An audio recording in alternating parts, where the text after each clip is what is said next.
जय मां गुरुवर गुरुवर जय मां गुरुवर गुरुवर। इससे कहीं गलत नहीं होता कि हम बुराई को हम जो जैसा हो रहा, चूंकि अगर ये चिंतन यही तो लोग चिंतन देते चले गलत हो रहा होने तो हमसे क्या करना, कौन रफ हो हमें क्या हानि। अगर ये चलता रहे तो सब कुछ पतन होता चले, आज वो प्रभावित हो रहे कल हम प्रभावित होंगे। हमें बुराई को देखना चाहिए और बुराई के विरुद्ध अपने अंदर विचार बनाना चाहिए, भाव बनाना चाहिए, आवाज उठानी चाहिए और जरूरत पड़े तो हाथ भी उठानी चाहिए।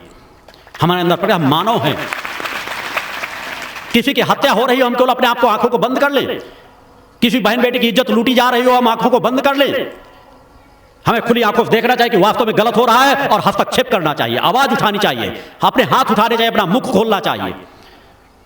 गलत कोई गलत कोई चिंतन दे रहा है, गलत वार्तालाप कर रहा है, गलत किसी तरह के अपराध करने के रास्ते सोच रहा है, हमें कानों में सुनाई दे रहा है तो उसके विरुद्ध हम आवाज उठाएं। अतः तुम इंसान हो, तीनों चीजों को खुला रखो, तीनों चीजों का उपयोग करो।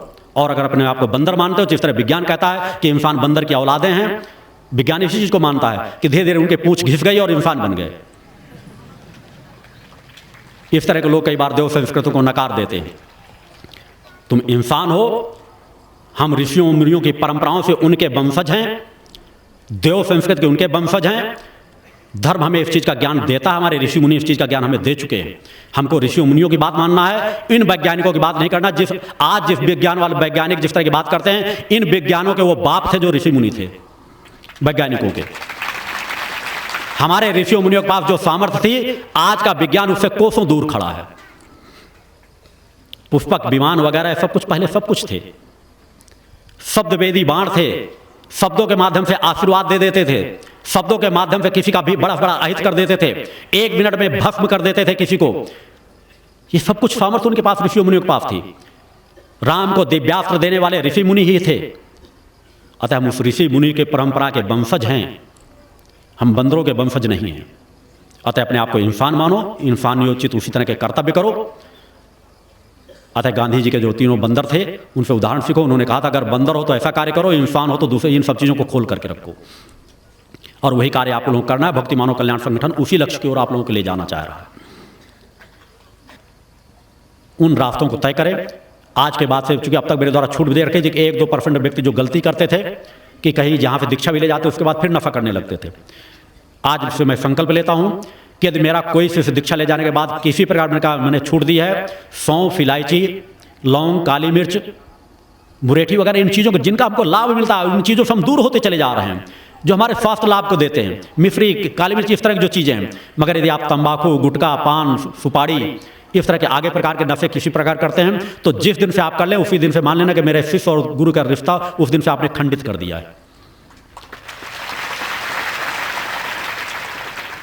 या तो ऐसा अपराध न करें, अगर अपराध ऐसा कर बैठते तो आप मान लेना कि आप मेरे शिष्य नहीं हैं और उसके लिए क्षमा का एक ही राह। यदि गलती से कहीं एक आध बार कर जाएं तो रास्ता वही आएगा कि माँ के चरणों पे आएं और माँ के मूल ध्वज में 11 बार कान पकड़ के उठे बैठे कि मैंने मुझसे गलती हो गई, दोबारा नहीं करूंगा, तभी मेरे हुए रिश्ते जुड़ पाएंगे। संगठन के सदस्य यदि किसी व्यक्ति को ऐसा देखते हैं कि वो नशा करता है, मांस का भक्षण करता है और फिर भी रक्षा कवच गले में डालता है, तो अगर उनकी स्थिति हो तो वो रक्षा कवच उनसे छीन ले, रखा ले या बताकर रख ले, या तो मुझे से जानकारी दे, मेरे द्वारा रक्षा कवच रखवा लिया जाएगा। संगठन के नियमों, चूंकि मैं परिवर्तन चाहता हूं, जब तक हम बदलेंगे, जब हम बदलेंगे तभी जग बदलेगा। हमें धीरे धीरे सुधार करना है।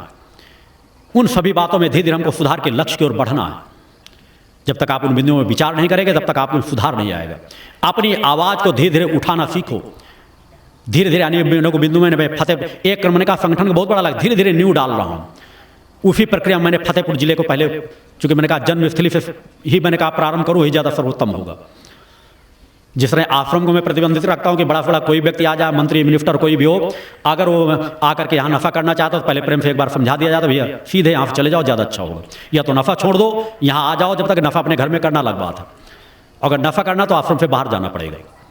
इस तरह एक जन्मस्थली के प्रति मेरा कर्तव्य मैं नींव वहीं पर डाल रहा हूँ। मैंने फतेहपुर जिले को पहले रूप से चयन किया, वो प्रपत्र तैयार कर दिए गए हैं कि नशा मुक्त में जन जागरण अभियान को गति दे दी जाएगी। इस तरह धीरे धीरे करके अनेकों जिलों को लिया जाएगा। जो लक्ष्य उसको धीरे धीरे, चूंकि जो जो मैं वो पात्रता समाज में आती जा रही है, उन कदमों में एक एक कदम बढ़ाता चला जा रहा हूँ। मैंने वहाँ का एक निर्धारित समय रखा, ऊपर पत्र कल बट जाए, फतेहपुर के लोगों को मिल जाएंगे, क्योंकि जिन क्षेत्रों की जरूरत है उसके बाद अन्य जिले के लोग भी जाएंगे जहाँ संगठन के अधिक से अधिक संगठन का गठन है, व्यवस्थित क्रम चल रहा है, वहाँ भी धीरे धीरे नफा पहले, क्योंकि हमको एक क्रम से, हमको उच्छृंखलता के माध्यम से आगे नहीं बढ़ना, समाज को लेते हुए बढ़ना है। मैं सबसे पहले हस्ताक्षर अभियान पूरे फतेहपुर जिले में चला रहा हूं। सभी फतेहपुर जिले के बुद्धिजीवी वर्गों का सहयोग चाहूंगा। वहां के सभी क्षेत्रों के लोगों की, मेरे सदस्य संगठन के डोर टू डोर जाके संपर्क करेंगे, उन्हें बताएंगे नशे के अवगुणों के, उन सब चीज़ों के बारे में, और उनका हस्ताक्षर लेंगे, उनके इस चीज़ में अभियान में उनका सहयोग मांगेंगे, और फिर धीरे धीरे प्रशासन के ऊपर दबाव डाला जाएगा कि जिले को नशा मुक्त घोषित करें। इस तरह धीरे धीरे एक जिले, फिर दूसरे जिले, फिर प्रदेश को हम शासन को बाध्य कर देंगे कि वो हमारी बात मानेगा। भगवान की जय। इससे बड़ा अधर्म क्या होगा कि शासन जानता है कि नशे से कितना पतन होता है, शराब समाज के लिए नुकसानदायक है, विज्ञापन भी इसके लिए लगाएंगे, शराब मत पियो, बीड़ी मत पियो, सिगरेट मत पियो, मगर उन्हीं शराब और गांजे की सरकार ही ठेके देती है।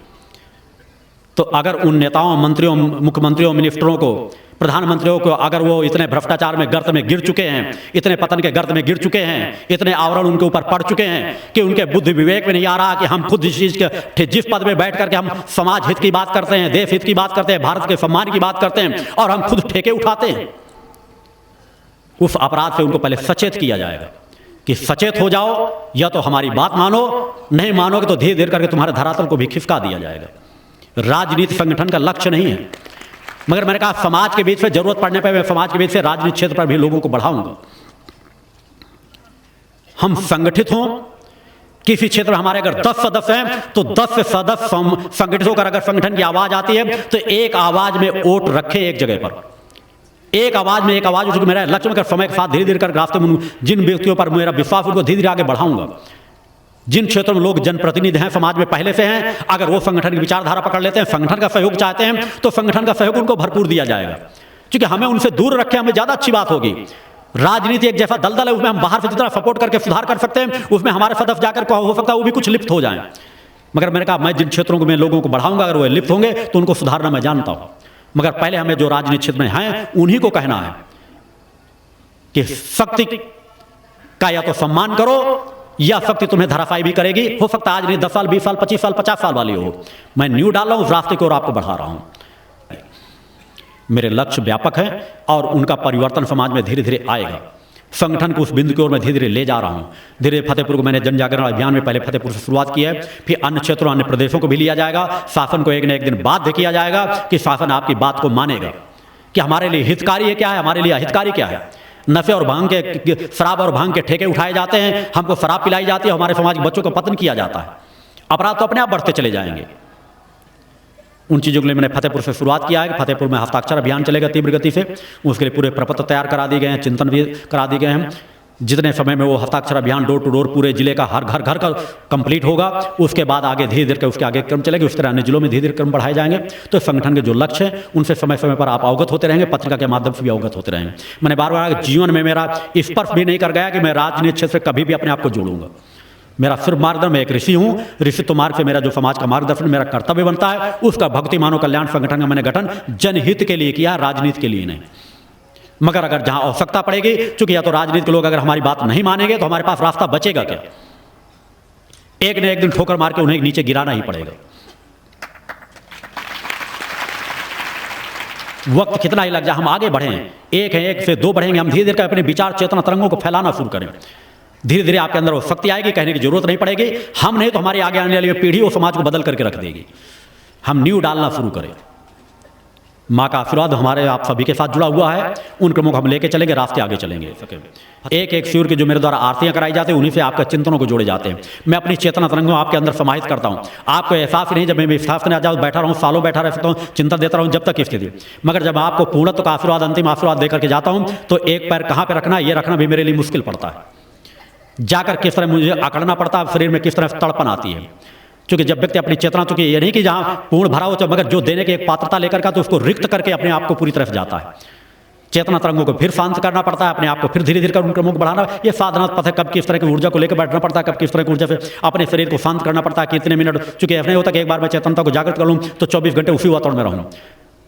अपने लिए लाभ लेने के लिए 24 घंटे रहा जाता है। किस तरह के वातावरण में, अगर समाज को किस तरह देना, तो कितने बार हमको शरीर को शून्य ले जाना पड़ेगा, कितने बार चाहता है। इस तरह के उतार चढ़ाव शरीर के लिए कई बार नुकसानदायक होते हैं। उन्हीं सब क्रियाओं में मेरी एकांत की क्रियाएं चलती रहती हैं।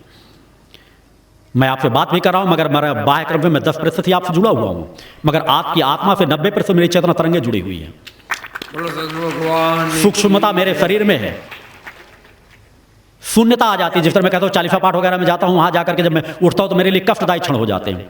उसी तरह मैं यहाँ बैठा हूँ, चेतन बैठा रह सकता हूँ, मगर जब यहाँ पे चिंतन देना आपके प्रति चेतना तरंगों को धीरे धीरे रोकूंगा, जब यहाँ पे उठ करके जाना शुरू करूंगा तो कहाँ पे पैर फिर चालीसा पाठ जब पूर्ण कर लेता हूँ, तब कहीं जाके थोड़ी सी आरती, जब वहाँ तब थोड़ी सी कुछ राहत मिलती है। ये सब क्रम है। मैं अगर कष्ट उठा रहा हूँ तो आपके लिए उठा रहा हूँ। आपको एहसास ही नहीं कि मैं अपने शरीरों को किन कष्टों में ले जा करके आपको जो देना चाहता हूँ, अपने अस्तित्व को मिटाना चाहता हूँ। मैं चाहता हूँ मेरे शिष्य सामर्थ्यवान बने, समाज सेवक बने, उनके अंदर वो सामर्थ्य है, उनके अंदर वो चेतना तरंग है। तो जितना वो धीरे धीरे तो भरो, बूंद बूंद से घट भरता है। उन क्रमों को धीरे धीरे अपने आप को बढ़ाने का प्रयास करो। आप लोगों की नाना प्रकार की जिज्ञासाएं होती है, इस मैंने कहा पत्रिका के माध्यम से, अन्य शिविरों के माध्यम से उनको धीरे धीरे करके दूर करने का प्रयास करूंगा। कई लोगों को होता है गुरुजी भंडारे का भोजन करते हैं या कहाँ का भोजन करते हैं। मैं सभी जाति धर्म संप्रदायों का छुआ भोजन, बनाया भोजन कर लेता हूं। भंडारे का भी भोजन करता हूं, क्योंकि सायंकाल एक समय भोजन लेता हूं, इसलिए घर में कई बार जबकि ना मुझे गर्म रोटियां, मुझे तो बार बार कहा जाता है मेरे लिए जैसी रोटी रहा करो वैसे बना के दे दो। मैं कभी आज तक नहीं, कभी आज तक मेरे द्वारा कहा जाता है मेरे लिए गर्म रोटियां बना के दी जाएँ, कैसे दी जाएँ। मगर एक जो शिष्यों का भाव रहता है कि अलग से तुरंत वहाँ पर बना करके जी पता नहीं गुरु जी कितना टाइम भोजन करेंगे, उतने टाइम रोटियाँ सेक करके 2 रोटियाँ मेरा भोजन है, थोड़ा सा चावल ले लेना मेरा नित्य का भोजन है, या चावल नहीं लिया तो 4 वो रोटियाँ जो शायद आपकी एक रोटी के बराबर में तुलना में सब 4 रोटियाँ तोल जाएंगी। मुझको उसके 2 कौर बनाने में सोचना पड़ता है, 1 कौर में ले लूँ कि 2 कौर में लूँ। बहुत सीमित मेरा भोजन है। मैं सभी जाति धर्म संप्रदायों का सिर्फ सफाई और स्वच्छता को पसंद करता हूँ। ये प्रारंभ से बचपन से लेकर आज तक के मेरे घर के सदस्य भी जानते हैं, मेरे दोस्त मित्र भी सभी जानते हैं। मेरे ब्राह्मण मित्र कम रहे होंगे, दूसरी कास्टों के लोग ज़्यादा मित्र रहे हैं। और मैंने सभी जाति धर्म संप्रदायों का भोजन तब भी करता था, आज भी करता हूँ। इससे मेरा कोई धर्म नष्ट नहीं होता और न किसी का धर्म नष्ट होता है। अगर ऐसा कोई करता है तो कहने वाला धर्म अपना नष्ट करता है। 8वें यज्ञ का एक साधारण सा उदाहरण देना चाहूँगा, ये मेरे विचारों से जुड़ा हुआ है। यज्ञ कर्म सबसे पवित्र माना गया है। लोग कहते हैं हमको छूना नहीं, ऐसा नहीं करना, वैसा नहीं करना। शायद उस यज्ञ में कुछ लोग आज भी यहाँ बैठे हुए जिनको जानकारी होगी। जब मैं पूर्ण आहुति करके पूरा मेरा यज्ञ पूर्ण हो चुका था 11वें दिन का, उसके बाद एक सफाई करने वाला, जिसको जात से मतलब जिसको सफाई करते हैं मेहतर शब्द से संबोधित करते थे, वो वहाँ बेचारा सफाई किया करता था। लगातार सफाई, लोगों की गंदगी साफ करने की ड्यूटी में उसको लगा हुआ था। वैसे इस तरह के अपराध हैं जिस तरह आज इन चीज़ों से बचना चाहिए। हर व्यक्ति को अपनी साफ सफाई, अपने यहाँ भी लैट्रिन आदि की सफाई करने के लिए सभी शिशुओं को कह दिया जाता है अपने आप सफाई करें। ये क्रम है हमको। जाति चूंकि आज जाति वो अपमानित से लगने लगी है, मगर मैंने कहा अगर सतमार्ग में हम चले, मुझे अगर कोई मेहतर शब्द संबोधित करे कोई फर्क नहीं पड़ेगा। हमको ज्ञान पक्ष को लेकर, कर्म पक्ष को लेकर, मैं उसी तरह उसको स्वीकार करता हूँ कि शब्द बुरे नहीं होते।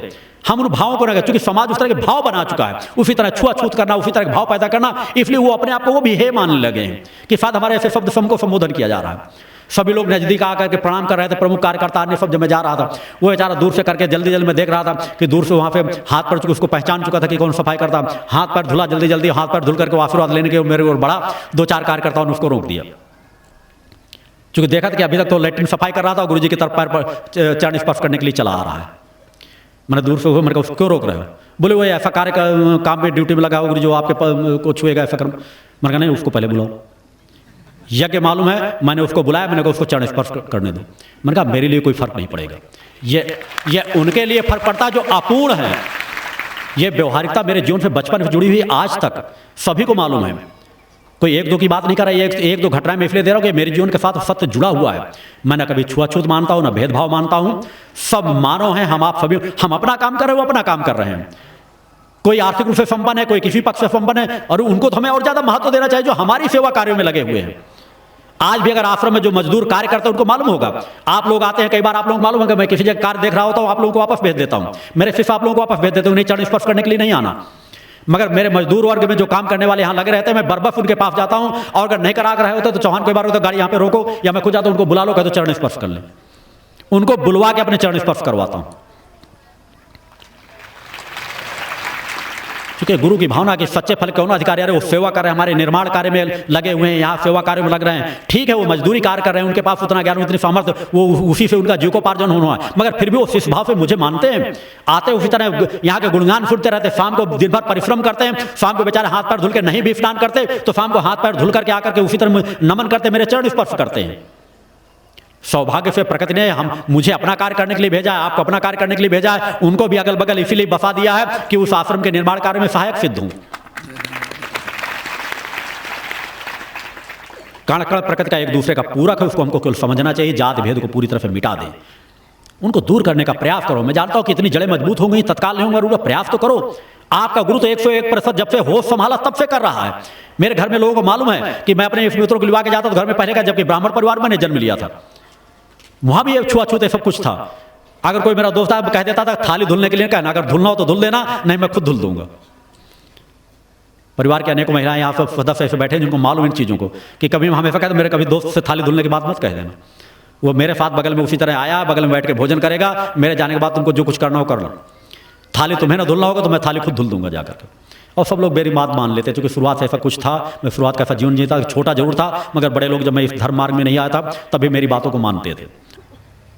तो इन सब चीज़ों को थोड़ा सा ध्यान देने की जरूर। जात भेद को मिटा दो। संगठन का जो प्रति बहुत लक्ष्य संगठन के साथ जुड़े हुए हैं, धीरे धीरे अगर परिवार नहीं तो धीरे जिस तरह बाहर आप जाते हो सभी होटलों में सब जगह कर लोगे, सब जगह हर तरह की स्थिति हो। एक बेचारा जो गरीब है उससे छुआछूत की बात करोगे, एक वही अगर अधिकारी के पद में बैठा है तो उसके पैर पड़ लोगे जाकर के। तो प्रलोभनों के लाभ छोड़ दो, सबको संभव से अधिकारी है वो तो भी उसी रूप से लो, अगर चपरासी भी है तो भी उसी रूप से लो। भेदभाव जात के आधार पर बिल्कुल मिटा दो।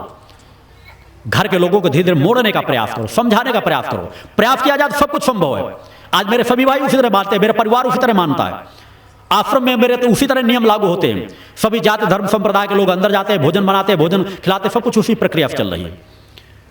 जातिता कहीं मुझे स्पर्श नहीं कर गई। 40वां पाठ में जो कार्य देखता है रामस्वरूप विश्वकर्मा है, जनरेटर आज का जो कार्य करता है लालता पटेल है, चौहान आप खुद देखते हैं चौहान जो सबसे मेरे आश्रम का सबसे नजदीकी मेरा प्रिय शिष्य है। ये मेरे लिए रत्न समान है, मेरे हृदय में वास करते हैं। अनेकों शिष्यों में किस किस शिष्य का नाम गिनाऊं। अनिल पटेल इफ्तार की पूरी जिम्मेदारी, कभी मैंने कहा स्थिर जो भी पैसा इफ्तार से भी आता है आपने सोचिए मेरे जेब में जाए, वो समाज कल्याण में ही लगता है। अगर उससे आंशिक किस तरह का लाभ अंश भी आता है तो समाज कल्याण आपके भंडारे में लगता है या आपकी व्यवस्थाओं में लगता है। एक छोटा सा लड़का है अनिल पटेल, लाखों रुपए आता जाता है। शुरुआत से आज 10 साल 11 साल हो गए होंगे, कभी 1 रुपए का हिसाब नहीं लिया गया होगा। विश्वास है, अगर मैं चाहता तो मेरे परिजन भी उनको भी जिम्मेदारी दे सकता था। कभी आशीष शुक्ला राजू से आप पूरी तन्मयता से यहाँ कार्य करते हैं। बचपन था जहाँ पिताजी के बाद अब धीरे धीरे करके उसी व्यवस्थाओं की जिम्मेदारी उन चीज़ों का निर्वहन कर रहे हैं। नौकरी थे, नौकरी को छोड़ करके अगर आज इन कार्यों में धीरे धीरे करके संगठन की विचारधारा को ग्रहण करते अपनी पूरी सेवाएं दे रहे हैं। हर कार्य करता है यहाँ अपने अपने कार्य, कोई यहाँ लिप्तता के लिए नहीं बैठा। संतोष आदि है जो यहाँ सब अपने कार्यों में लाइट व्यवस्था में रिश्ते से जुड़े हैं, मगर ऐसा नहीं रिश्ते से उनके सेवा कार्य उससे नहीं ली जाती जिस तरह एक नौकर कार्य करता है, जिस तरह एक दूसरा शिष्य कार्य करता है। मैं सभी के लिए कार्य बटे हुए, सभी के लिए जिम्मेदारी बटी हुई। यहाँ कोई ऐसो आराम भोगने के लिए मेरा शिष्य नहीं रह रहा। मैं शिष्यों पर विश्वास करता हूँ, शिष्य मुझ पर विश्वास करते हैं। कई बार कई शिष्य कहते हैं हम कुछ गुरु चढ़ो में दक्षिणा चढ़ाना चाहते हैं, भेंट चढ़ाने के लिए आए। तो भेंट की जरूरत नहीं। पहली चीज तो आप भेंट इतनी जरूरत रहा कि आपको यहाँ चाय नाश्ता करना हो, खाना पीना हो, खाते पीते आओ और खाते पीते जाओ, उतना पैसा जेब में रख लिया करो। मुझे कुछ व्यथा होगा जब कई बार कुछ गरीब व्यक्ति आते हैं, मैं देखता हूँ वो 10-20 रुपए निकाल मेरे चरणों में चढ़ाते। मैं जानता हूँ कि हो सकता है पूरी यात्रा उनके लिए किराया ही किसी तरह बचा कर उन्होंने रखा होगा। तो जिसके पास हो वो देने की प्रवृत्ति रखता तो आफर में चढ़ा सकता है, किसी प्रमुख कार्यकर्ता को दे सकता है। केवल इसी के लिए मेरे पास आओ तो मुझे बहुत बुरा लगता है। गरीब व्यक्तियों में बार बार कहता हूँ इस भाव को न रखा कि दूसरा चढ़ा रहा है पैसा तो मैं चढ़ाऊं। मैं प्रसन्न रहता हूँ, आप लोग खाओ पियो आराम से रहो, इसी के लिए मैं आशीर्वाद देता हूँ। आपके पास अगर जब कोई इच्छा पड़े, बचत हो, आपने कोई संकल्प ले रखा तभी आप यहाँ पे चढ़ाएं। जितना हो आप पर दूसरे को देखें कि दूसरे ने गुरुदेव जी के चरणों में 50 रुपए चढ़ाया तो हम अगर 1 रुपए चढ़ा रहे हैं तो कहीं ऐसा तो नहीं हम 50 रुपए वाले को की तरफ में ध्यान नहीं देता, मगर 1 रुपए को मैं सम्मान के साथ स्वीकार करता हूँ। मगर वो पात्रता आपके अंदर हो, जिसके अंदर जो पात्रता वो कर रहा है। जिसके पास 1000 देने की पात्रता 1000 दे रहा है, जिसके पास लाख देने, ये जो कुछ भी चल रहा है समाज के सहयोग से चल रहा है, माँ की कृपा और समाज के सहयोग से चल रहा है और चलता रहेगा। उसके लिए खुले मन से आओ, खुले मन से जाओ। इस चीज़ के लिए कोई जरूरत नहीं पाए। जब कोई आप व्यक्ति आकर के मेरे पास ही आकर खड़ा होकर जेब से पैसा निकालने लगता, मुझे बुरा लगता। मैंने बार बार बता रखा है, तुम करोड़ रुपए निकाल करके भी रख रहे हो, मेरा समय उस करोड़ रुपए से ज्यादा कीमती होता है। आते अगर कुछ समर्पित करना हुआ करे तो पहले से हाथ में ले लिया करो। उस समय जब आकर 1 मिनट तो हमेशा कार्यकर्ता हटा देते होंगे, आप लोग हमेशा देखते होंगे कि आप चाहे जितना पैसा निकालो चाहे 1 मिनट के अंदर कार्यकर्ता हटा देंगे। क्योंकि पैसे के लिए मैं समय दूं, ये मैंने पहले का रखा कि पैसे के बल पर मेरा समय बिकाऊ नहीं है। आप भेंट चढ़ाना चाहते हो, चलते चलाते आपने भेंट चढ़ा दी, आपका पक्ष है, वो भी समर्पण के भाव से। यहाँ जो कार्य चल रहा है उसमें सहयोगी बनने के भाव से, कि हमारा सौभाग्य हो जाए कि अगर हमारा धर्म यहाँ लग जाए। मैंने जो आह्वान किया कि दुर्गा चालीसा का जो स्थायी भवन बनेगा उसमें जो जिनके अंदर पात्रता हो सहयोग दें, जिनके अंदर पात्रता नहीं वो उसी तरह उस भवन का लाभ लेंगे। मेरे लिए सभी लोग एक समान, एक बराबर है। मगर एक क्षण अगर प्रणाम करने के वक्त भी कोई जेब से पैसा निकालने के लिए वक्त ले लेता है तो मेरे कार्यकर्ता हमेशा उसको हटा देते हैं। उस समय आप लोगों को बुरा न लगा करे, क्योंकि मेरे ये मुझसे निर्देशित रहते हैं कि पैसा देने के लिए तो मुझे बुरा लगता है, मैं इंतजार करूंगी कोई पैसा जेब से निकाल के मेरे चरणों में रख रहा है। मैं दूसरे साधु संत सन्यासियों को तो और आपको मौका दे देंगे कि हाँ पैसे निकाल लेने दो, चढ़ा लेने दें। मेरे लिए पैसे से ज़्यादा समय महत्वपूर्ण होता है। जितनी देर तुम पैसे निकालो उतनी देर में 4 शिष्य और चरण स्पर्श कर लेंगे। धन जितना माँ की कृपा से आना हो उसको दुनिया कोई ताकत रोक नहीं पाएगी, वो लक्ष्य चलता रहेगा। मेरा कर्तव्य है केवल अवगत कराना। कार्य मेरे अपनी गति से चल रहे हैं, उसी तरह मेरा धर्म है, कर्तव्य है कि आपको अवगत कराना, आपका सहयोग लेना, आपको सहयोग लेकर आगे बढ़ाना। अन्यथा मैं छठवें यज्ञ में अपना सब लक्ष्य रख चुका हूँ, मेरे सब विचार पूर्व में दिए जा चुके हैं। अतः मेरा बार बार आपको पूर्ण आशीर्वाद है। उन्हीं क्रमों से आरती की ओर हम बढ़ेंगे, आरती करेंगे और उसके बाद जो आगे के क्रम होंगे शिष्यों के द्वारा निर्देशन आप लोगों को मिलते रहेंगे। इन्हीं शब्दों के साथ मैं आपको पूर्ण अपना आशीर्वाद प्रदान करता हूँ। बोल जगदम्बा माते की जय।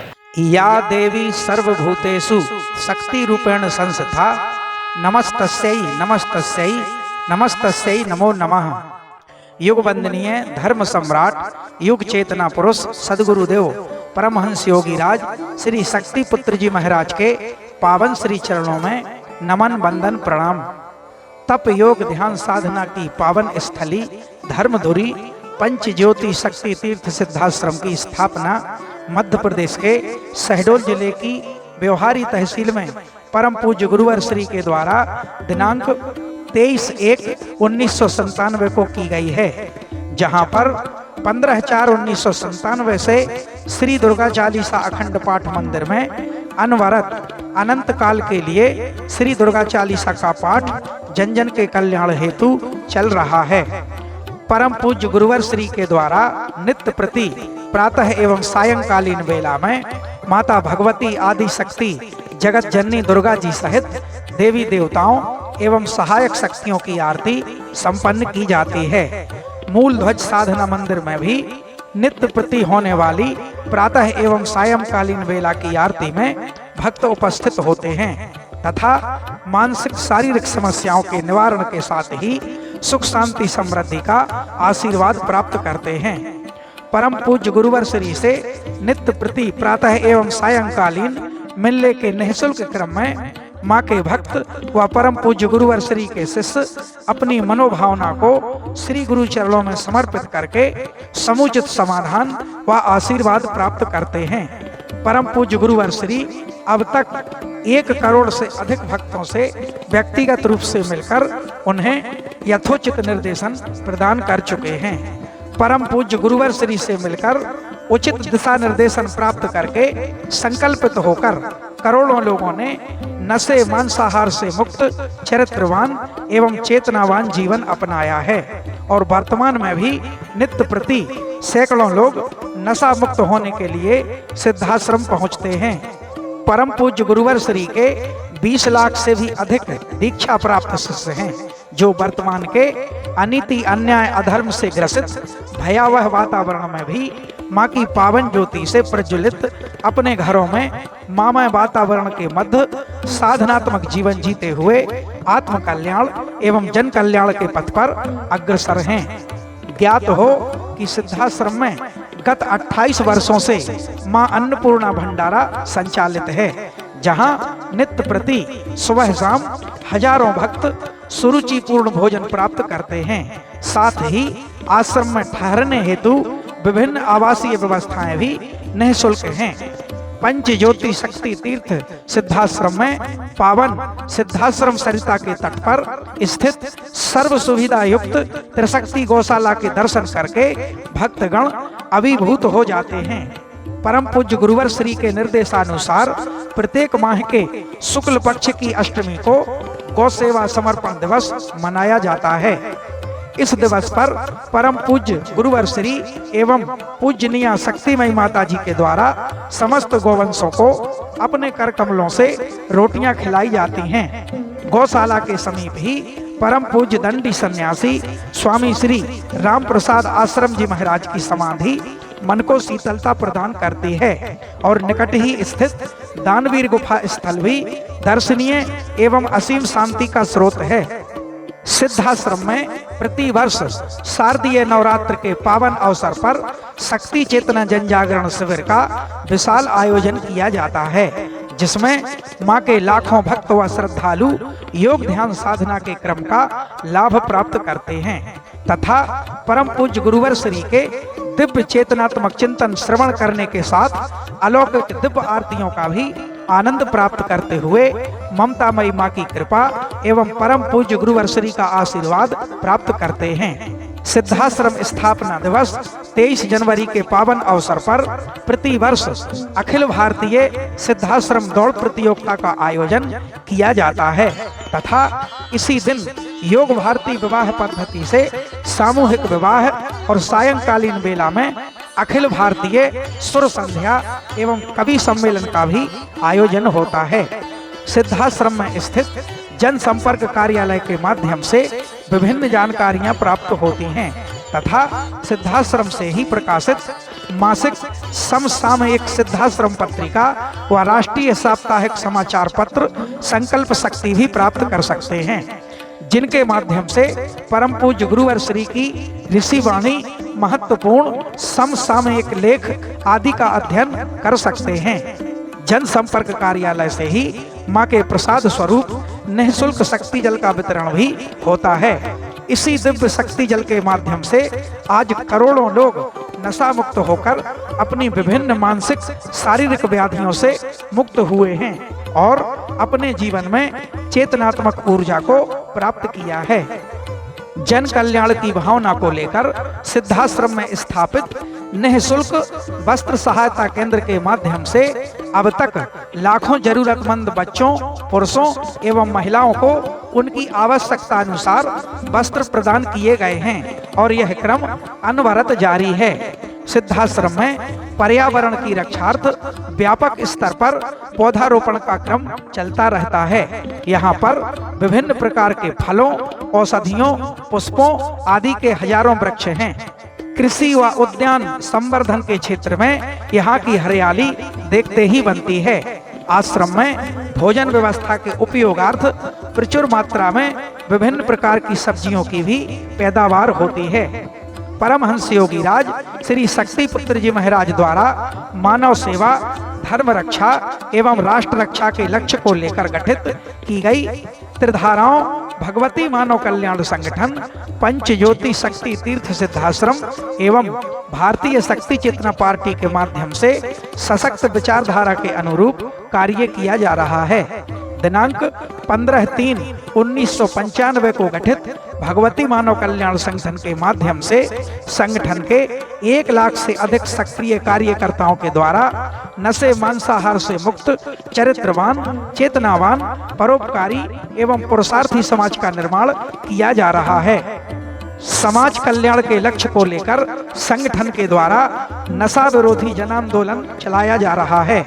इसके माध्यम से शराब माफियाओं के विरुद्ध खुले अभियान के अंतर्गत पिछले कुछ वर्षों में ही 2000 से अधिक अवैध शराब के विक्रय व परिवहन को पकड़कर कानूनी कार्यवाही कराई गई है।